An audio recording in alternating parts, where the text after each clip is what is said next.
La temática es selección y categorización de las medidas de control, los puntos críticos y los prerequisitos operativos para, según o de acuerdo al esquema FCC 22000 en su nueva versión, en la versión 5. Muchos de ustedes saben por ahí que este tema surgió también de una consulta abierta que hicimos a través de las redes, preguntando sobre una serie de temas, a ver cuál resultaba de principal interés, y bueno, este fue el más votado, y por eso la temática del día de hoy está en relación a esto. Por un tema organizativo, les pido que, les decía a algunos en la medida que fueron ingresando, que mantengan en silencio sus micrófonos para asegurarse la calidad del audio. Tenemos disponible el chat por si quieren ir haciendo preguntas en la medida en que avancemos. Generalmente, por un tema organizativo, primero hacemos toda la parte expositiva y dejamos hacia el final ese espacio de preguntas y respuestas, pero en la medida que vayan surgiendo las dudas pueden ir escribiéndolas. Yo después voy a hacer un repaso por ese chat. Y al final también, si resulta más cómodo, podemos ir habilitando micrófonos para que expresen verbalmente las consultas. También les comento que este webinar está siendo grabado, así que para los que quieran después volver a ver o tengan alguna duda o incluso quieran compartir el contenido con otros profesionales, con colegas, con quien sea, va a estar disponible en nuestro canal de YouTube. Como siempre, ahí pueden encontrar también otros webinars anteriores que quedan en el canal disponibles. Así que bueno, vamos a comenzar. En primer lugar, comentarles en relación a cuáles son los principales objetivos que tenemos para este webinar.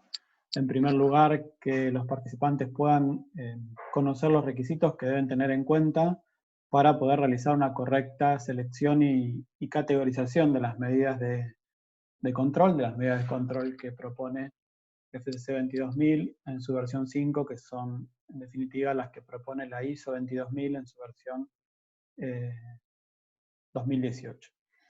Y también que conozcan y comentarles, bueno, qué temas podemos colaborar desde QCS para lo que respecta a la implementación de un sistema de gestión basado en FCC 22000 o alguna norma equivalente, y aquellos que están de alguna manera con la obligación de realizar la transición a la nueva versión de FCC 22000, que como probablemente la mayoría conozca, es obligatoria para este año 2020. Bien, en primer lugar, presentarme. Mi nombre es Pablo Barbuto, soy director de la consultora QCS, soy ingeniero en alimentos, tengo más ya de 20 años de experiencia en la implementación de sistemas de gestión en general y de sistemas de gestión de calidad e inocuidad alimentaria en particular. En la actividad de consultoría ya llevo más de 9 años, anteriormente me desempeñé trabajando en la industria en relación de dependencia. También me dedico a la docencia, soy profesor de gestión de calidad en la Universidad Nacional de Luján. Y bueno, y contarles que desde la consultora nuestros principales servicios están concentrados en estos 3 grandes ejes, que son la consultoría, la asesoría en implementación de sistemas de gestión, también auditorías. Trabajamos mucho en auditorías de segunda parte y también en auditorías tipo auditorías internas para las organizaciones o auditorías de diagnóstico, ya sean presenciales o, como está ocurriendo en este momento en particular, auditorías bajo modalidad remota. Y también trabajamos mucho en capacitación, sobre todo en capacitación in company y a medida. Hacemos algunas capacitaciones abiertas también sobre temas de actualidad, pero nos especializamos mucho en la capacitación a medida para cada organización, también ya sea presencial o en este contexto que estamos haciendo actividades también a distancia. Tenemos una plataforma de capacitación tipo e-learning, donde hay capacitaciones a distancia, prearmadas, y también donde se pueden dictar capacitaciones en vivo, online, a medida de cada organización. Así que hecha esta introducción y presentación, vamos entonces al tema de nuestro webinar. Y vamos concretamente a concentrarnos en los requisitos que establece FCC 22000, que como les decía, los termina haciendo a través de la exigencia de la implementación de la norma ISO 22000 en su versión 2018, y específicamente los requisitos relativos a la selección y a la categorización de las medidas de control están en el capítulo 8.5, o sea, son parte del capítulo 8.5 de la norma de control de peligros, donde está, podríamos decir, todos los requisitos de implementación de un sistema HACCP, y concretamente en el subcapítulo 8.5.2.4 se establecen los requisitos para seleccionar y categorizar las medidas de control.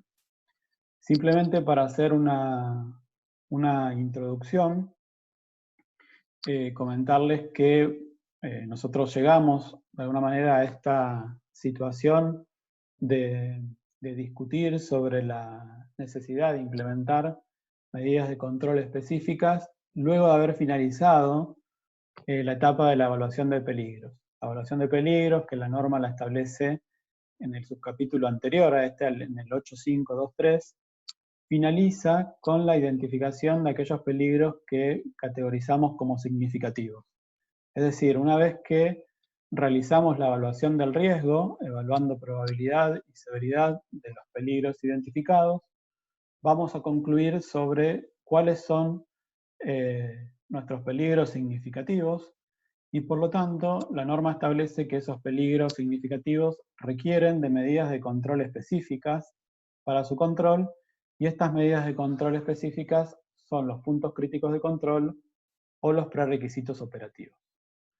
Entonces, antes de discutir o de compartir un poco de estrategias para realizar esa selección o esa categorización, vamos a compartir cuáles son las definiciones de estas dos medidas de control. En primer lugar, vamos a compartir o repasar la definición de punto crítico de control. Recordarles que un punto crítico de control es una etapa del proceso, o sea, es alguna de las etapas que nosotros, o el equipo, mejor dicho, de inocuidad, debe haber identificado en el diagrama de flujo del proceso dentro de los pasos preliminares del HACCP.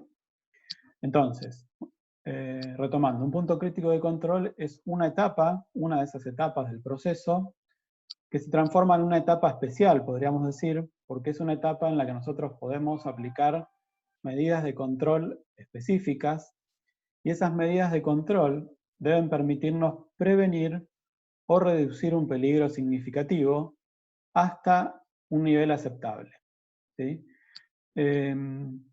Una diferencia que introdujo este cambio de versión, por lo menos en lo que respecta a la definición de punto crítico de control, es que la propia definición establece que los peligros pueden prevenirse o reducirse. O sea, no se habla de la eliminación de peligros, o sea, hay como un consenso ya internacional de que ese concepto de eliminación absoluta de un peligro no es cierto, o sea, siempre, en definitiva, lo que hacemos es lograr una cierta reducción, ¿sí? Pero el punto crítico de control debe asegurar que esa reducción o que la prevención aseguren que no se va a superar el nivel aceptable de ese peligro en el producto terminado. Entonces, nuevamente, punto crítico de control, etapa en el proceso en el que podemos aplicar medidas de control, y esas medidas de control lo que van a hacer es o prevenir o reducir el peligro significativo identificado hasta los niveles aceptables en el producto terminado.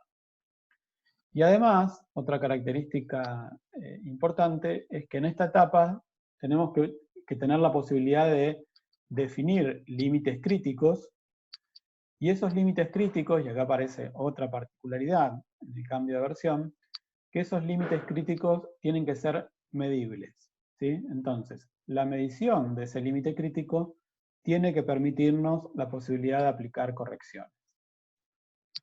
Entonces, punto crítico de control, etapa del proceso, tenemos que poder, las medidas de control que aplicamos ahí tienen que permitirnos prevenir o reducir un peligro significativo hasta los niveles aceptables en el producto terminado, y tengo que poder en esa etapa también establecer límites críticos, y esos límites críticos tienen que ser medibles. Vamos entonces a la definición de programa de prerequisito operativo. Un programa de prerequisito operativo se define como una medida de control, o también puede ser una combinación de medidas de control. Ya necesariamente no hablamos de una etapa del proceso, hablamos de medidas de control que pueden actuar de manera única o combinada, y que esas medidas de control buscan, podríamos decir, el mismo objetivo que un PSC, o sea, la prevención o la reducción a un nivel aceptable de un peligro significativo. Y en este caso no hablamos de límites críticos, sino que aparece un término nuevo, que no existía en las versiones anteriores de la norma, que es el de criterio de acción. El criterio de acción es como el equivalente al límite crítico del PSC. O sea, en el caso de un prerequisito operativo, en lugar de hablar de límite crítico, vamos a hablar de criterio de acción. Y otra diferencia es que este criterio de acción podría ser medible, al igual que un límite crítico, pero también podría ser una característica observable, ¿sí? No es obligatorio trabajar con una variable medible para el criterio de acción. Y ese criterio de acción, en definitiva, va a permitir el control efectivo del proceso y o del producto, ¿sí? Entonces, acá ya tenemos las definiciones. Si nosotros tenemos claras las definiciones de los dos tipos de medida de control, esto nos va a facilitar el proceso siguiente, que es justamente cómo tomar la decisión si una medida de control va a ser categorizada como un PCC o como un PPRO.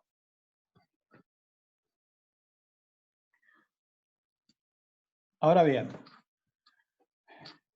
comentarles que esta nueva versión de la norma nos pide que para tomar esta decisión de categorizar la medida de control como PCC o como prerequisito operativo, realicemos una evaluación en dos niveles. Entonces, vamos a compartir un poco de qué se trata esta evaluación en dos niveles y ver si conceptualmente podemos entenderla un poco mejor antes de pasar a los requisitos específicos que la norma nos solicita evaluar para tomar esta decisión. Voy a compartir con ustedes algunos lineamientos que fueron publicados por FCC 22000 en una guía de implementación de esta versión que se publicó en diciembre del año pasado. Es una guía, por supuesto, pública y gratuita, así que ustedes pueden ingresar a la página de FCC 22000 y poder bajarse esa guía de aplicación, que de alguna manera yo resumí y voy a compartir ahora con ustedes. Bueno, entonces, ¿en qué consiste esta evaluación en dos niveles? Básicamente, en primer lugar, tenemos que evaluar la probabilidad de la falla de la medida de control, y si esto ocurriese, la gravedad de sus consecuencias. Vamos a ver, insisto, en un ratito, que la norma nos pide evaluar determinadas cuestiones o características para poder cumplir, digamos, con esta evaluación de primer nivel. Y en un segundo nivel, vamos a tener que evaluar la necesidad y la factibilidad para establecer límites críticos, monitoreos y acciones correctivas. Es decir, en un primer nivel nos vamos a concentrar en evaluar las características de nuestra medida de control y también las consecuencias de si esa medida de control fallara, que están directamente relacionadas con el peligro significativo que necesitamos controlar. Y en un segundo nivel, nuestra evaluación va a estar más orientada, más concentrada a las características, podríamos decir, o a las posibilidades de nuestro monitoreo, o sea, del seguimiento del monitoreo de la medida de control. Entonces, esta evaluación en dos niveles podemos verla de una manera reflejada en la tabla que comparto acá en esta diapositiva, donde en las columnas justamente aparece la evaluación de primer nivel, la probabilidad de falla y la gravedad de las consecuencias, y en las filas aparecería la evaluación de segundo nivel, que como les decía está directamente relacionada con el monitoreo, con el seguimiento que podamos hacer de esta medida de control.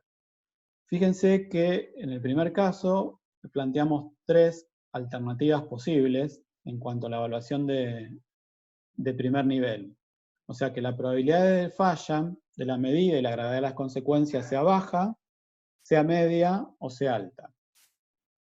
Entonces, vamos a ver cuál sería por lo menos desde una mirada general, cuál sería la recomendación del tipo de medida de control que vamos a utilizar en cada uno de estos casos en función justamente de la factibilidad, de la viabilidad de mi monitoreo. Entonces, si la probabilidad de la falla y la gravedad de sus consecuencias es baja, independientemente de mi condición o no para realizar un monitoreo o un seguimiento de esa medida de control, lo más lógico es que nosotros designemos o utilicemos como medida de control un programa de prerequisitos. O sea, un programa de prerequisitos estándar, podríamos decir, no un prerequisito operativo. De nuevo, porque la probabilidad es baja y sobre todo la gravedad de las consecuencias sería baja, y esto es lo que hacemos seguramente en la evaluación del riesgo. Entonces, probablemente ni siquiera muchas veces discutimos sobre la necesidad de esta medida de control específica o adicional por haber concluido previamente que el peligro ni siquiera es significativo. Entonces, en ese caso, insisto, carece de sentido la discusión si vamos a utilizar o si vamos a categorizar la medida de control como PCC o como prerequisito operativo. Ahora, si la probabilidad de falla y la gravedad de las consecuencias aumenta, ahí sí, digamos, la discusión es que tenemos que utilizar alguno de estos dos tipos de medida de control. En el caso de que esa probabilidad de falla o gravedad de consecuencias sea media, independientemente de nuevo, de mi capacidad para diseñar una buena estrategia de monitoreo de seguimiento, sería lógico que yo utilice como medida de control un prerequisito operativo. Ahora bien, si la probabilidad de falla y la gravedad de las consecuencias aumenta, entonces estamos en la categoría de alta, la realidad es que lo más aconsejable sería que nosotros utilicemos como medida de control un punto crítico de control, ¿sí? El punto crítico de control, seguramente a esta altura ya se han dado cuenta o lo tienen claro, es una medida de control más robusta que un prerequisito operativo. Por lo tanto, insisto con esto, lo lógico sería que frente a una situación de probabilidad de falla o de gravedad alta, nosotros utilizáramos este tipo de medida de control, el punto crítico de control. Ahora bien, queda una posible condición de no uso, digamos, de no establecer como medida de control un PCC, para aquel caso en que en nuestra evaluación de segundo nivel, o sea, en nuestra discusión en relación a las posibilidades de establecer límites críticos y hacer un monitoreo lo suficientemente robusto, sea baja. Entonces, si mi facilidad para detectar la falla y tomar correcciones oportunas es muy baja, bueno, probablemente yo no pueda utilizar un PCC. O sea, esa característica de mi mecanismo de detección y de corrección de falla no sería compatible con la de un punto crítico de control. Y por lo tanto, en ese caso, que sería la última combinación ahí de nuestra matriz, podríamos establecer como medida de control un prerequisito operativo. De todos modos, dado que esta sería una situación no del todo recomendable, esta guía de implementación nos recomienda, en este caso, tener algunas consideraciones. Es decir, si nosotros llegamos a esta conclusión, ¿sí?, que estamos parados en una zona donde la probabilidad de la falla y la gravedad es muy alta, pero nuestra capacidad de detección de esa falla y la posibilidad de tomar acciones correctivas oportunas, ¿sí?, rápidas, inmediatas, de manera ideal, es baja, o sea que de nuevo, mi estrategia de monitoreo no es la mejor, bueno, que yo me cuestione, por decirlo de alguna manera, algunos aspectos antes de tomar la decisión de colocar como medida de control un prerequisito operativo. Entonces, ¿qué deberíamos revisar? ¿Qué deberíamos pensar si esa es la situación? Bueno, en primer lugar, si hay posibilidad de algún tipo de rediseño, ya sea del producto del proceso o de la propia medida de control, ¿sí? Si nosotros tenemos capacidad de modificar el diseño de esa medida de control, probablemente podamos hacer que esa medida se parezca o adopte más características de PCC que de PPRO. Otra de las cuestiones que podríamos evaluar es si existen posibilidades para reducir, por ejemplo, la probabilidad de la falla. Esto es, correrme en las columnas, digamos, de mi matriz, por lo menos una posición antes. O sea, poder ver si puedo llevar a que la probabilidad de la falla sea por lo menos media. Por lo tanto, ahí sería más lógico la posibilidad de trabajar con un PPRO. Si esto no fuera posible, nos quedan dos alternativas que están directamente relacionadas ya con el control del peligro. Una de ellas es la información a nuestros clientes o consumidores a través de rótulos del producto o algún otro mecanismo de comunicación que indique sobre la necesidad o sobre esta advertencia de que nosotros no hemos conseguido alcanzar la mejor estrategia para el control del peligro. Y la otra sería directamente el uso de leyendas de advertencias para prohibir de alguna manera o evitar el uso de este producto por poblaciones de riesgo en particular. El ejemplo de esto podrían ser, por ejemplo, los alérgenos, ¿sí? Entonces, de esto se trata, o sea, de hacer una evaluación en dos niveles y esa evaluación en dos niveles está concentrada en evaluar las características de mi medida de control en cuanto a qué tan probable es que fallen, y si esa falla ocurre, cuál es la gravedad de las consecuencias. Y en segundo lugar, evaluar las características de mi medida de control, pero en relación a qué capacidad voy a tener para hacer un monitoreo o un seguimiento lo suficientemente robusto que me permita detectar oportunamente cualquier tipo de falla y por lo tanto actuar rápidamente sobre el producto involucrado. Para esa evaluación, la norma nos pide, vamos a compartirlo ahora, nos pide evaluar aspectos muy específicos.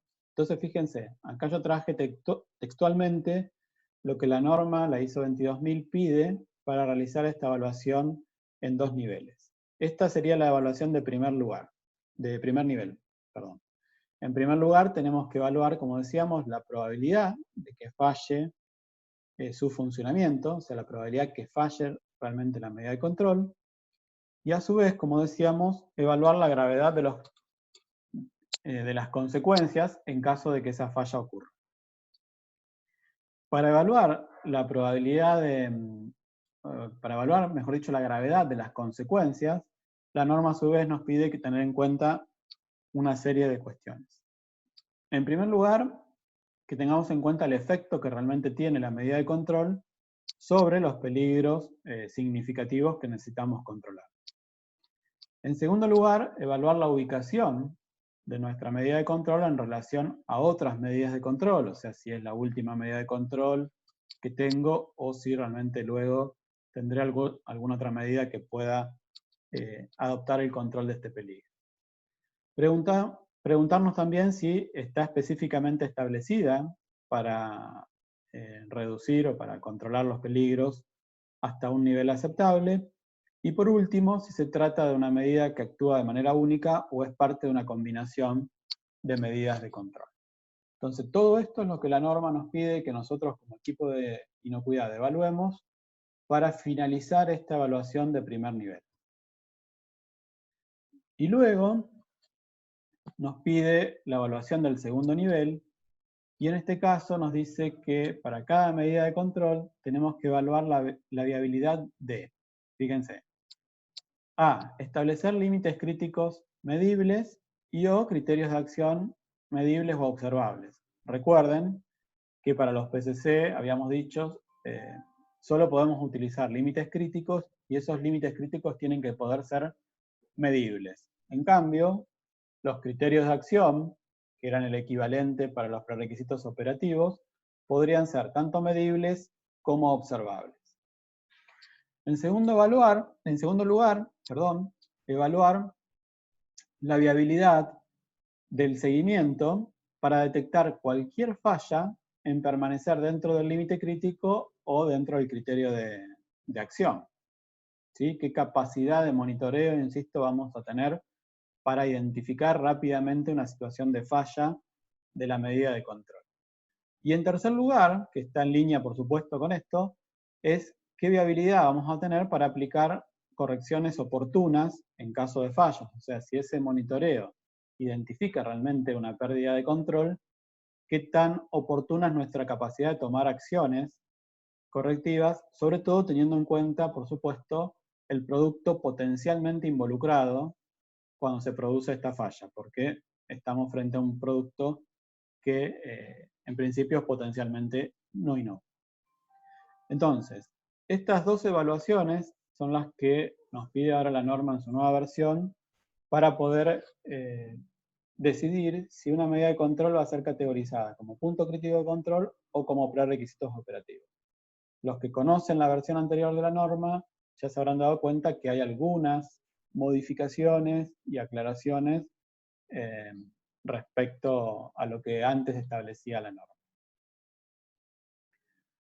Una manera en que ustedes podrían abordar este proceso, o sea, una manera en la cual podrían cumplir con estos requisitos de la evaluación en dos niveles, es utilizando, por ejemplo, un árbol de decisión. O sea, la norma no les exige la aplicación de ninguna metodología en especial, mientras ustedes aseguren la evaluación en dos niveles, como acabamos de compartir, ¿sí?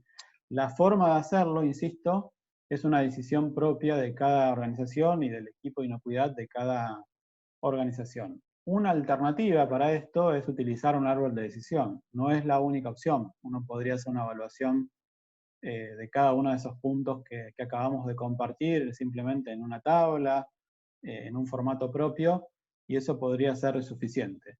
Pero bueno, una opción es utilizar los árboles de decisión. De hecho, acá yo les estoy presentando una posibilidad de un árbol de decisión. Este árbol de decisión está un poquito adaptado, pero básicamente está también publicado en esta guía de implementación de FCC que les comenté, que se publicó a fines del año pasado. Acá, por supuesto, yo hice alguna pequeña adaptación y también está traducido, la guía está en inglés, pero ustedes, insisto, pueden encontrar parte de esta información en la propia página de FCC. Entonces vamos a compartir un poco cómo podríamos utilizar este árbol. Como cualquier árbol de decisión, ¿sí? El uso consiste en ir respondiendo determinadas preguntas y de la manera en que nosotros respondemos una pregunta nos guía hacia la siguiente pregunta o nos permite ya concluir sobre algún tipo de categorización. En este caso, la pregunta 1 establece o nos pregunta si la evaluación de riesgos indica la presencia de un peligro significativo en este punto o en esta etapa. Si no fuera un peligro significativo, la realidad es que la discusión se termina acá, un poco les decía también anteriormente, con la aplicación de los programas de prerequisito estándar sería suficiente para el control de un peligro no significativo, bien digo. Por lo tanto, no es necesario avanzar con la discusión de establecer o de implementar una medida de control de mayor robustez. Si la respuesta es que sí, bueno, vamos a pasar a la segunda pregunta. La pregunta 2 dice si es necesario aplicar una medida de control en este punto o en esta etapa? Si la respuesta es que no, básicamente podríamos responder que no, porque justamente hay una medida de control que actúa en una etapa posterior. Por lo tanto, si la medida de control actúa en una etapa posterior, volvemos a someter a estas preguntas la medida de control una vez que lleguemos a esa etapa. Entonces no tendría sentido discutir en esta etapa, sino que pasamos, digamos, a la siguiente etapa y continuamos con el análisis. Si la respuesta es que sí, pasaríamos entonces a la pregunta número 3 y nos preguntaríamos si existen medidas de control. Si la respuesta es que no, o sea que no existen medidas de control, bueno, en realidad hay que modificar el proceso o hay que implementar medidas de control, por ejemplo, en el proceso de un proveedor nuestro de materias primas, pero de alguna manera tenemos que salir de esta situación, o sea, no hay forma de que nosotros tengamos un peligro categorizado como significativo y que no tenga asociada una medida de control. Sería asumir que la inocuidad del producto no está asegurada. Por lo tanto, o establecemos esas medidas por modificación de nuestros procesos o solicitando medidas de control a un proveedor nuestro, si estuviésemos discutiendo, por ejemplo, en relación a una materia prima, o si no, digamos, hay que informar esta situación a un cliente o a un consumidor porque la conclusión de esto sería que hay un peligro significativo que no está siendo controlado, por lo tanto la inocuidad no está siendo asegurada. ¿Sí? Entonces lo más probable es que si acá hubiese como respuesta a un no, implique una readecuación, una revisión de nuestros procesos, de un proceso de un externo, pero que nosotros tengamos que establecer realmente esas medidas de control. Entonces, si la respuesta es que sí, que sería lo más lógico, insisto, a la pregunta 3, que existen esas medidas de control, vamos a pasar a la pregunta 4, vamos a ver que hay dos preguntas más, la pregunta 4 y la pregunta 5, y estas dos preguntas, la 4 y la 5, que ya se las voy a compartir, son en definitiva esta famosa evaluación en dos niveles, que veníamos discutiendo y compartiendo hasta recién. Entonces, la pregunta 4 está asociada a la evaluación de primer nivel, que nos pide la norma, y la pregunta 5 está asociada a la evaluación de segundo nivel. Entonces, veamos pregunta 4. Nos dice, ¿podría fallar la medida de control con alto riesgo para la inocuidad del producto? Entonces, fíjense que se trata de esto. O sea, la evaluación de primer nivel tenía que ver con qué tan probable era que fallara la medida y cuál era la gravedad de las consecuencias. Entonces, acá eso está traducido en una pregunta formulada de la siguiente manera. ¿Podría fallar la medida de control con alto riesgo para la inocuidad del producto? Cuando hacemos estas preguntas, deberíamos incluir, justamente para poder responder a todo lo que la norma pide, esta serie de preguntitas o estas 4 subpreguntas, podríamos decir, específicas que la norma nos pide. Si tiene un alto efecto sobre el peligro, siempre estamos hablando de la medida de control, ¿sí?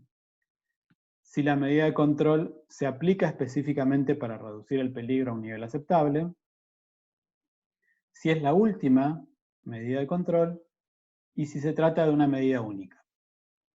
Si frente a este cuestionamiento nosotros respondiéramos que no, bueno, en realidad estamos frente a una medida de control que podríamos categorizarla como de prerequisito operativo. O sea, si en la pregunta 4 la respuesta es que no, bueno, acá finaliza la discusión y se categoriza la medida de control como un prerequisito operativo. Si la respuesta fuera que sí, pasamos entonces a la pregunta 5. Y en la pregunta 5, como les decía, estamos haciendo la evaluación de segundo nivel. Entonces nos preguntamos si es factible establecer límites críticos medibles y un monitoreo que permita la detección oportuna y la corrección de todas las fallas. Si la respuesta es que no, o sea que no es posible establecer límites críticos o no es posible realizar un monitoreo de una manera oportuna para detectar oportunamente fallas y tomar acciones correctivas, entonces vamos a categorizar la medida de control también como un PPRO. En cambio, si la respuesta es que sí, vamos a categorizar la medida de control como un punto crítico de control. Entonces, insisto, esto es simplemente una forma, una alternativa que tenemos para llevar los requisitos normativos a la estructura, al formato de un árbol de decisión.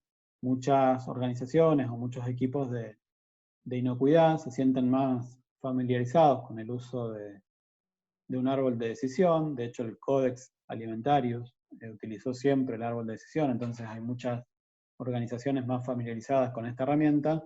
Entonces, esto podría ser una alternativa. Bien, hasta aquí la estrategia, los requisitos que necesitamos cumplir o asegurar para categorizar las medidas de control.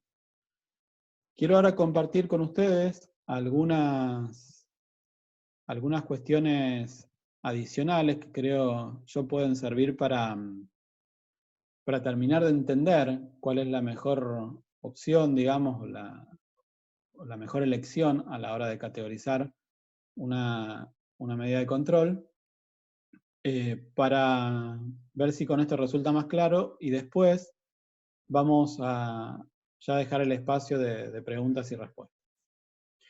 Entonces, recuerden que desde el momento que compartimos las definiciones de estas dos medidas de control, hablamos de que los límites críticos son exclusivos de los puntos críticos de control y los criterios de acción son exclusivos para los prerequisitos operativos y que justamente aparecieron en esta nueva versión de la norma.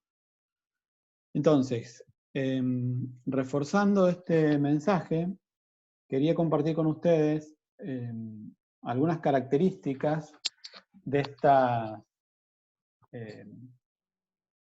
dos medidas de control, digamos, y de su forma de monitoreo, de evaluación, que son el límite crítico y el criterio de acción, para reforzar un poco el mensaje inicial que yo les daba de que un punto crítico de control es una medida de control más robusta que un prerequisito operativo. Entonces, fíjense lo que está aquí de alguna manera resaltado, que va en línea con reforzar este mensaje que acabo de decir. La conformidad, en el caso de un PCC, ¿no? La conformidad con los límites críticos debe asegurar que no se exceda el nivel aceptable del peligro en el producto terminado. ¿Sí? Y esto, por supuesto, lo demostramos en una validación. Pero el concepto sería que si yo cumplo un límite crítico, entonces está asegurado el cumplimiento del nivel aceptable del peligro en el producto terminado. En cambio, en el caso de un prerequisito operativo, la conformidad con un criterio de acción debe contribuir a la garantía de que no se excede el nivel aceptable. Entonces fíjense que acá hay una diferencia sustancial. El límite crítico, el cumplimiento del límite crítico asegura el nivel aceptable del peligro en el producto terminado. Sin embargo, el cumplimiento del criterio de acción podría contribuir a que se cumpla con ese nivel aceptable del peligro en el producto terminado. O sea, podría ser que no sea tan absoluto, ¿sí?, y suficiente el cumplimiento de un criterio de acción. Por supuesto, esto también hay que validarlo porque es un requisito de la norma la validación, tanto de un PCC como de un prerequisito operativo, y por lo tanto tengo que validar en línea con eso los límites críticos y los criterios de acción. Bien, y para continuar y terminar de comprender un poco más la diferencia entre estas dos medidas de control y la forma de controlarlas, quiero compartir con ustedes también alguna consideración que, por lo menos desde mi punto de vista, es bastante reveladora, por decirlo de alguna manera, y que clarifica mucho la diferencia entre estas dos medidas de control. Y en este caso, compartir algunas recomendaciones en relación a la estrategia del seguimiento o del monitoreo. Entonces, fíjense lo que yo coloqué en estos recuadros, en la parte baja de la diapositiva. En el caso del PCC, el método y la frecuencia, estamos hablando del monitoreo o del seguimiento, el método y la frecuencia deben ser capaces de detectar oportunamente toda falla de manera que permita oportunamente el aislamiento y la evaluación del producto, ¿sí? Y ahora vamos a ver, en un minuto nada más, por qué esto es relevante, ¿sí? Porque esto está directamente relacionado con las posibilidades de acción o de disposición que la norma ahora me habilita para el producto comprometido cuando se ha desviado un PCC o cuando se ha desviado un PPRO. Entonces, repasando el concepto de seguimiento o de monitoreo del PCC. Lo ideal sería que nuestro monitoreo sea lo más cercano, lo más continuo posible, por decirlo de alguna manera, ¿sí? Cuando la norma habla de detectar oportunamente, lo que nos está diciendo es identificar lo más rápido posible que la medida de control ha perdido justamente el control del peligro, de modo también de minimizar la cantidad de producto potencialmente no inocuo involucrado. Entonces, a la hora de establecer como medida de control un PCC, tenemos que tener claro que tenemos que tener una muy buena estrategia, una muy buena capacidad de seguimiento o de monitoreo de ese PCC. Fíjense el caso del PPRO, algunas aclaraciones. Nos dice, el método y la frecuencia, nuevamente del monitoreo o del seguimiento, deben ser proporcionales a la probabilidad de la falla y a la gravedad de las consecuencias. ¿Sí? Esto va un poco en línea con lo que nosotros veíamos en nuestra tablita de doble entrada cuando compartíamos los criterios de esta evaluación de dos niveles. Es decir, si la probabilidad de la falla y o la gravedad de las consecuencias aumenta o es más alta, por decirlo de alguna manera, y yo igual, como equipo, tomo la decisión de ir por una medida de control que va a ser categorizada como un PPRO, la recomendación es tratar de que mi mecanismo de seguimiento o de monitoreo sea lo más robusto posible. Es que de alguna manera yo compense, por decirlo de alguna manera, mi decisión de ir por ese camino, mejorando las características de mi monitoreo. Es decir, tratando de mejorar mi capacidad de identificar rápidamente la falla de un prerequisito operativo y por lo tanto actuar en consecuencia. Y una aclaración más, que también para mí es muy importante, me parece muy importante tenerla en cuenta a la hora de diseñar nuestra estrategia de monitoreo o de seguimiento, es que cuando ese seguimiento esté basado en datos subjetivos, recuerden que para el PPRO nosotros utilizábamos el criterio de acción, y un criterio de acción era algo que no necesariamente era medible, como el caso del límite crítico. O sea, podría ser algún criterio de acción observable. Y por lo tanto, algo observable, cuando hablamos de algo observable, podemos decir correcto, incorrecto, cumple, no cumple, ok, no ok. Y eso se torna algo muy subjetivo.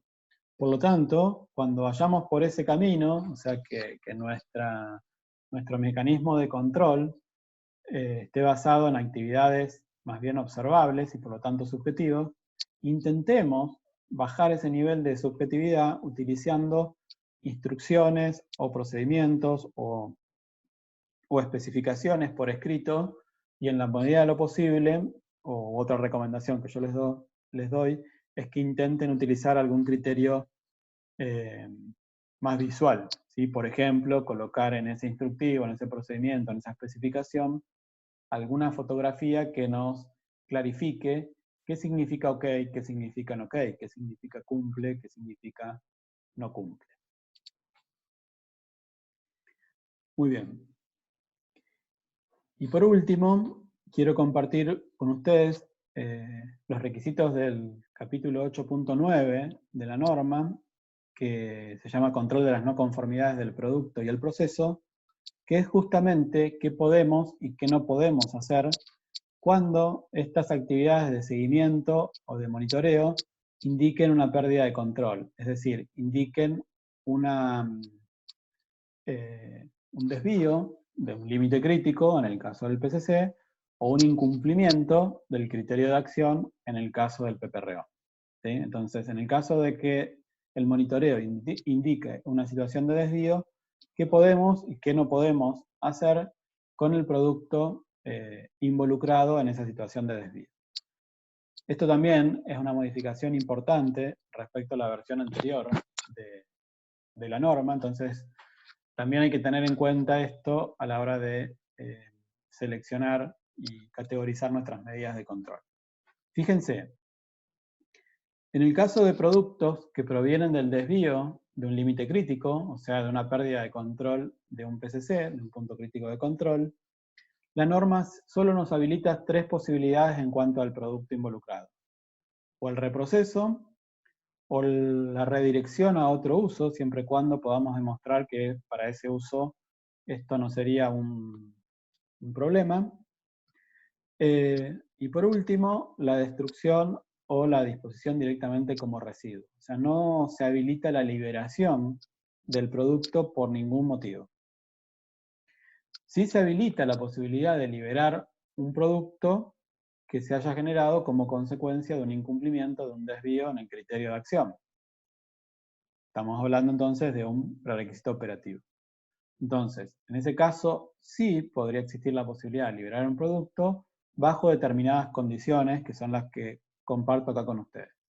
Podríamos liberarlo si yo puedo contar con alguna otra evidencia, además del monitoreo, por supuesto, que realicé y que me indicó un desvío. O sea, si yo puedo encontrar algún otro tipo de evidencia que me indique, que me permita confirmar que la medida de control estuvo funcionando correctamente. O podría también llegar a liberarlo si no se trata de una medida que actúa de manera aislada, de manera única, sino que, por ejemplo, actúa de manera combinada con otras medidas de control. Por lo tanto, por ahí la otra medida, de la manera en que estuvo funcionando, compensa la falla, la falencia que tuvo la medida de control en cuestión. O por último, también podrían ser liberados mediante análisis. O sea, yo podría realizar, por ejemplo, algún tipo de muestreo sobre ese producto retenido, hacer análisis relativos a la presencia o no, o los niveles en que se encuentra el peligro en cuestión, y si puedo demostrar que la inocuidad está asegurada, bueno, podría también terminar liberando ese producto. ¿Sí? Entonces, hay una diferencia sustancial en esto. Producto potencialmente no inocuo, segregado por desvío de un PCC, no puede ser liberado, y sí puede ser, bajo determinadas condiciones, liberado un producto que se haya segregado como consecuencia de un desvío, de un incumplimiento del criterio de acción de un prerequisito operativo.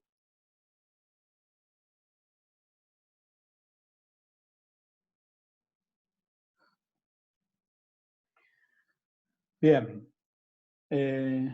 hasta aquí contenidos. Antes de avanzar un poquito en lo que queda del material y de contarles algunas cosas que hacemos las consultoras, sí vamos a aprovechar a responder algunas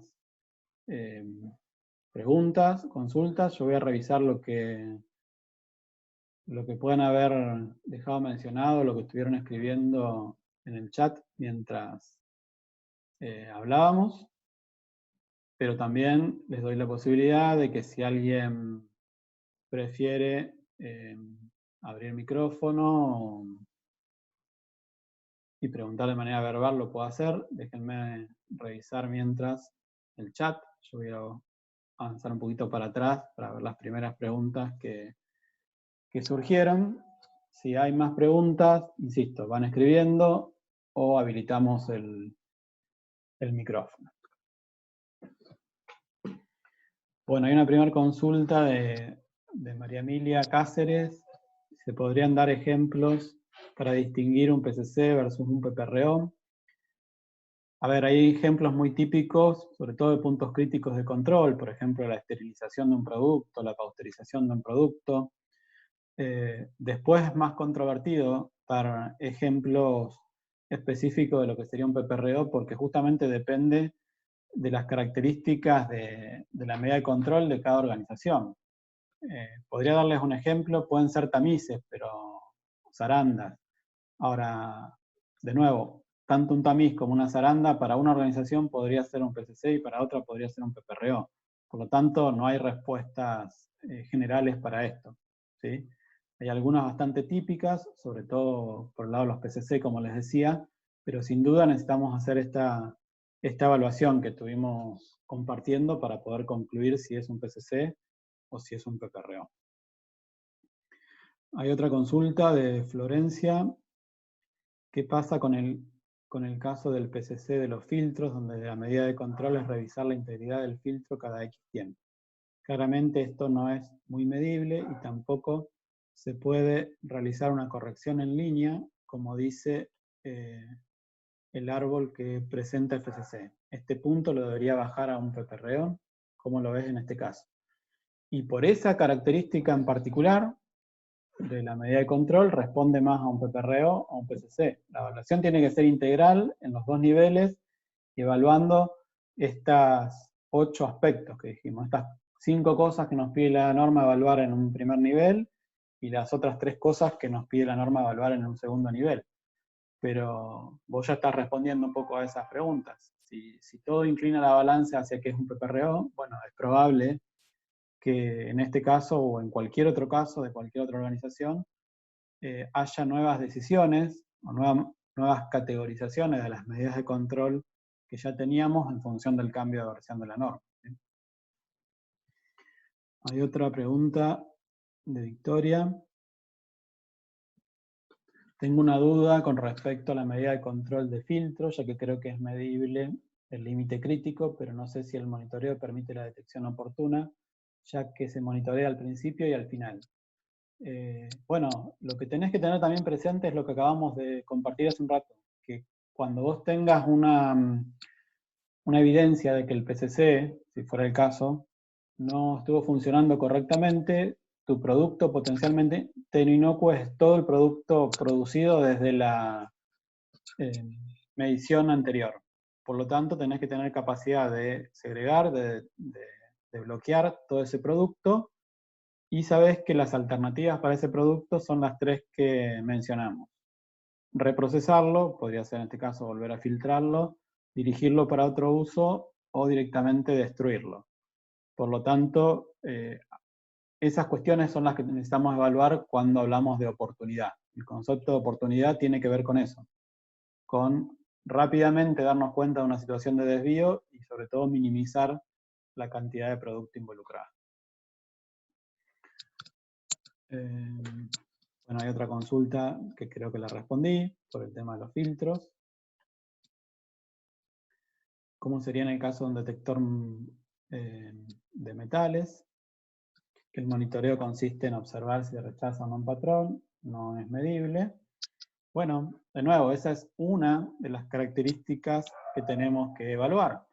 Si nosotros vemos que todas las demás características responden a un PCC y tenemos forma de escribir y de explicar en qué consiste ese límite crítico, no va a ser un problema, ¿sí?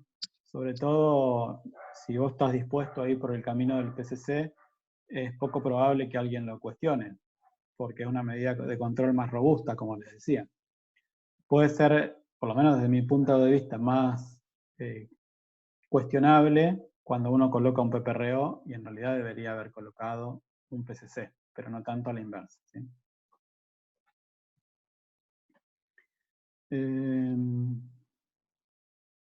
Bueno, ahí hay más cuestiones sobre el detector, creo que más o menos lo que respondí. A ver, hay otra pregunta de María Fontana. Quisiera saber si pueden mandar el video porque no estoy pudiendo contactarme. Bueno, sí, les decía al inicio de la actividad, el video va a estar subido luego al canal de YouTube, así que van a poder entrar por ahí. Ah, bueno, alguien respondió por mí, muchas gracias. Otra pregunta, ¿cómo sería el caso de una esterilización insuficiente en un PCC conservas? Si yo agrego tiempo y alcanzo la esterilidad comercial, entonces lo puedo vender, o esto entraría dentro de reproceso y luego libero. Volver a esterilizarlo sería un reproceso, o sea, si vos podés volver a una etapa anterior, de alguna manera, y asegurarte que el control del peligro ha sido asegurado, eso estaría permitido. Lo que no se podría hacer, yendo a este ejemplo, no sé, segregar el producto que no cumplió con el proceso estándar de esterilización y hacer algún análisis microbiológico tomando algunas muestras de esas conservas y tomar la decisión con esos análisis para liberarlo o no. Eso es lo que estaría prohibido. Si vos volvés a hacer un tratamiento térmico, eso responde a las características de un reproceso. Bueno, ahí alguien comentó.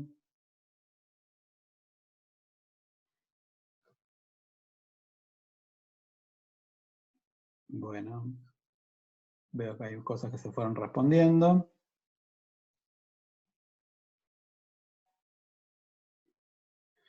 Alérgenos en la etapa de recepción de materias primas puede ser un PCC cuando mi organización no tiene establecido un programa de gestión de proveedores.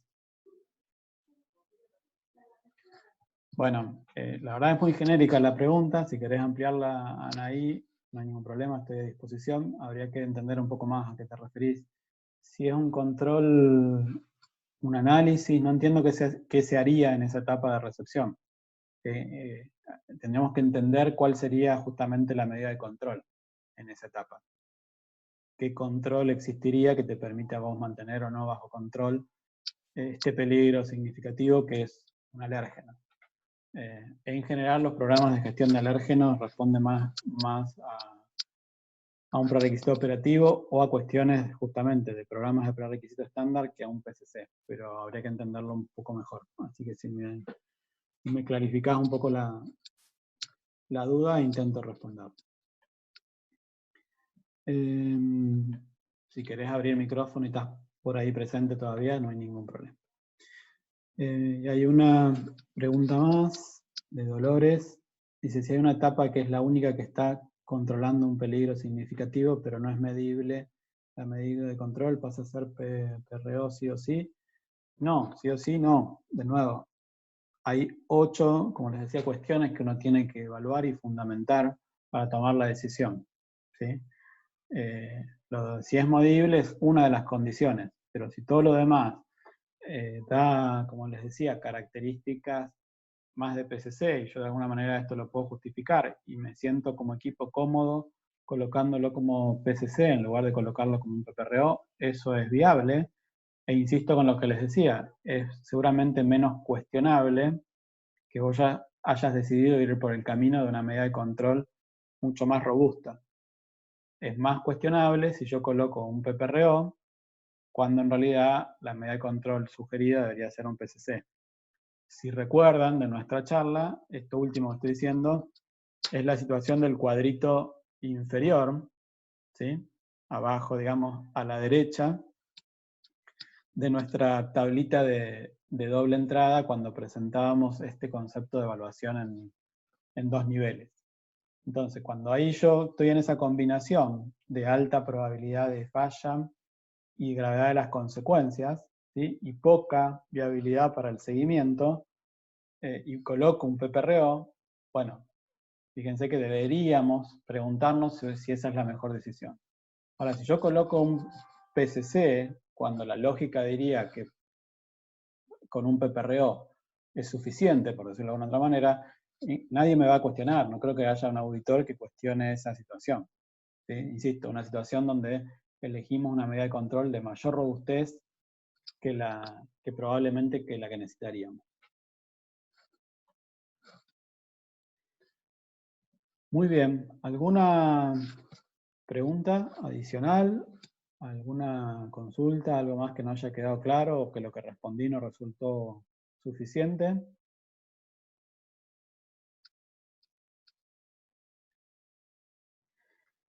Yo avanzo un poquito más y cualquier cosa volvemos a un espacio de preguntas hacia el final. Entonces, quería contarles un poco más qué cosas hacemos y cómo podemos desde QCS ayudarlos en estos desafíos.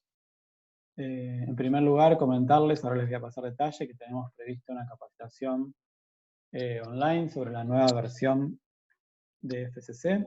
Ya hicimos una, y dado que hubo muy buena repercusión y que hubo gente que no consiguió participar, estamos repitiendo esta actividad, esto es la semana próxima. Ahora les comento, como les decía, en detalle. También podemos brindar capacitación in company a medida, específica en función de las necesidades particulares que cada organización pueda tener. También podemos ayudarlos brindando servicios de diagnóstico, podemos hacer alguna auditoría de diagnóstico para entender justamente cuáles son las brechas para poder hacer esta transición, este cambio de versión, de la versión 4.1 a la versión 5.0 de FCC 22000. Y por supuesto, asesoramiento para la implementación del esquema FCC, asesoría o consultoría, ya sea que sea un proceso de transición, como les decía recién, o un proceso completo de implementación de este esquema.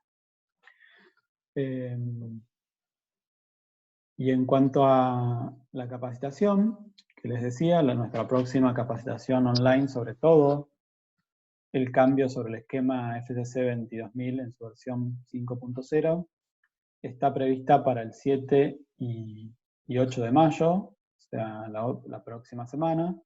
Son 2 jornadas de 14 a 17:30 horas. Esto es una capacitación que vamos a hacer online, también bajo plataforma Zoom, un poco como este webinar, pero con un formato de capacitación completa, donde vamos a repasar, bueno, todos los contenidos que propone el esquema y vamos a ir viendo cada uno de los cambios que propuso esta versión del esquema y por supuesto también haciendo algunas actividades prácticas con ejercicios y con casos para poder ver esto desde una aproximación mucho más real, mucho más cercana, mucho más parecida a la realidad de cada organización. De hecho, en la última actividad trabajamos con casos previamente preparados, pero también algunas de las organizaciones trabajaron con sus propias realidades. Entonces, en este caso en particular de las medidas de control, por ahí hicieron la evaluación con sus propias medidas de control y no con las que proponía el caso. Pero bueno, también abordamos, como les decía, otros requisitos, otros cambios que introduce esta versión, como toda la parte de contexto y riesgos organizacionales y demás. Así que a los que estén interesados, bueno, tienen el mail para escribirnos o a través de nuestra página web también van a encontrar la publicación de la actividad y un formulario de inscripción o de consultas que puedan llegar a tener. Bien, hasta aquí entonces los contenidos. Habilito una vez más para las dudas, para las consultas, cuestiones que no hayan quedado del todo claras. Insisto, si quieren hacerlo habilitando el micrófono, no hay problema, porque somos pocos y nos vamos a poder escuchar bien. Así que estoy a disposición.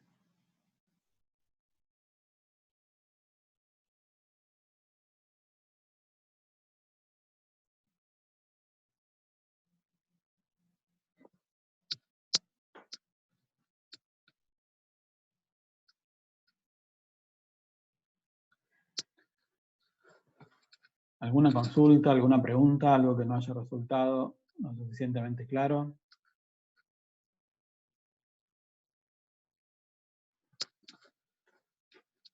Aquellos que habían hecho preguntas, ¿creen que pudieron evacuar las dudas?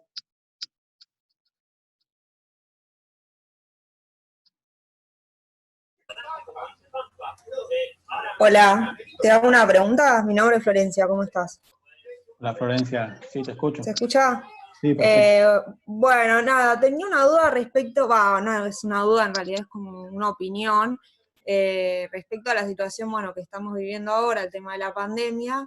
O sea, sería conveniente que las empresas, por ejemplo, incorporen este nuevo peligro que tenemos dando vueltas en los planes HACCP, por ejemplo, que para antes los virus en realidad no estaban muy considerados porque bueno, es una realidad que, no sé, yo no he visto empresas de alimentos que tengan medidas, o sea, todas las medidas que se toman son preventivas y obviamente tratando de no contagiar un virus, pero digamos que lo que es infraestructura no hay muchas medidas para por ejemplo, no sé, un filtro que pueda filtrar virus, o sea, que hay por ahí más en la industria farmacéutica, pero que en las de alimentos no. Entonces, ¿vos crees que deberían incorporar, no te digo infraestructura, pero sino con medidas, o sea, para abarcar el tema de las medidas preventivas, como es la higiene del personal y todo? Sí, está clara la consulta. A ver, la realidad es que hay muchísimo consenso internacional de que los alimentos no son una vía de transmisión para coronavirus, ¿sí? Por lo tanto, desde esa mirada y desde el consenso internacional te diría que no tiene sentido, y tanto es así que el propio FCC de hecho lo ha aclarado en sus comunicados, no tiene sentido contemplar esto como un peligro relativo al producto terminado. Entonces, esto significa que yo no tengo que revisar mi análisis de peligros relativos a inocuidad para incluir un peligro nuevo. Sí, lo que tengo que hacer, en línea justamente con lo que vos decías, es extremar de alguna manera cuestiones relativas a las buenas prácticas o a los programas de prerequisitos que tengan que ver con la posibilidad de transmisión del virus por las personas o por los trabajadores de la organización. Entonces, todo lo que tenga que ver con control de de hecho, y de otros virus, tiene que ver con justamente asegurar las buenas prácticas en relación a todo lo que sea manejo del personal. Desde el punto de vista de lo que FCC exige, concretamente va a exigir que para el caso del coronavirus, ustedes tengan de alguna manera contemplado esto en el procedimiento de preparación y respuesta ante emergencias. Entonces hay como dos miradas. FCC exige que por el tema del coronavirus se implementen, por supuesto, todas las buenas prácticas relativas a cuidar al personal, de mejorar o reforzar estrategias de limpieza, prácticas de higiene en general, pero de nuevo, todo en el marco, bajo el paraguas, los programas de prerequisitos, y por supuesto que aumenten las auditorías o las actividades de verificación para poder concluir si se cumple o no con esas prácticas. Y que también contemplen en el procedimiento de preparación y respuesta ante emergencias, que es un requisito obligatorio para la norma, cómo sería el mecanismo de actuación de la organización frente a una emergencia como ha sido el caso de las pandemias. Pero insisto con esto, no la modificación del análisis de peligro relativo al producto. Ok, sí, perfecto. Sí, sí, claramente hasta lo que dice la FDA es que no se transmite por un producto, por un alimento, digamos. Si después, si un empleado, por ejemplo, tiene el virus y toca el packaging y después no sé ahí cómo sería el tema, ¿no? Después bueno, cuánto hay, llega, por como todavía supuesto que tampoco hay hay. algunos riesgos, pero no hay consensos claros todavía del tiempo Claro, en sí, sobrevivir el todavía no virus. se sabe, Y por todas eso. las prácticas, por supuesto, están en línea con evitar alguna propagación, una transmisión de ese tipo. Pero insisto, no hay una exigencia de volcar eso en el análisis de peligro. Todo lo que hagamos tiene que estar sostenido por los programas de prerequisitos y, por supuesto, verificar Perfecto. el grado en que eso se cumple. De hecho, también el Ministerio, a nivel nacional, ya emitió guías que en principio no existían para con las buenas prácticas aplicar, incluso cuando se detecta un caso positivo. O sea, ya hay información oficial, por decirlo de alguna manera, que podemos tomar, más allá de FCC, de cómo proceder en estos casos. Buenísimo, Los que gracias. necesiten algún tipo de esa información nos pueden escribir ahí por mail de consultas y lo compartimos también. Pero es información pública, insisto, del propio ministerio.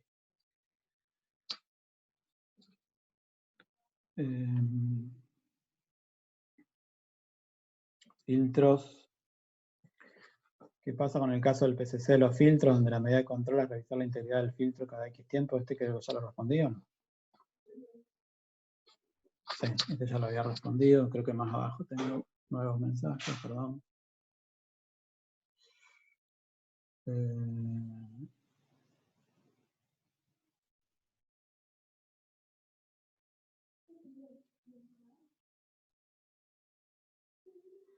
Ok.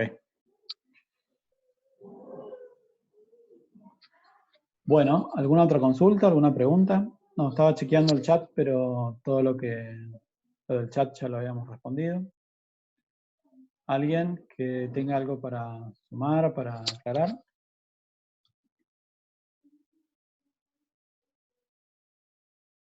¿Qué pasa si un operario que tiene coronavirus manipula el producto terminado? ¿Se debería tener alguna medida de control? Sí, se tiene que tener deberían establecer alguna medida de control. Insisto, el Ministerio dio algunos lineamientos, sobre todo más cómo operar con la gente, pero sí sería recomendable que en su protocolo de actuación la propia organización también establezca cómo gestionar o cómo manejar esos productos. Depende del tipo de producto y, como sabemos, el tiempo de supervivencia es muy variable. Dependerá si los productos ya están listos para el consumo, si es un producto expuesto, si es un producto envasado. Pero ahí cada organización tendrá que establecer su protocolo de actuación, ¿sí? Pero insisto, ese protocolo de actuación va por un camino paralelo al análisis de peligro. No es que yo tengo que poner a discutir si tengo que poner un PCC o un PPRO para el control de este tipo de peligro. Eso no es necesario.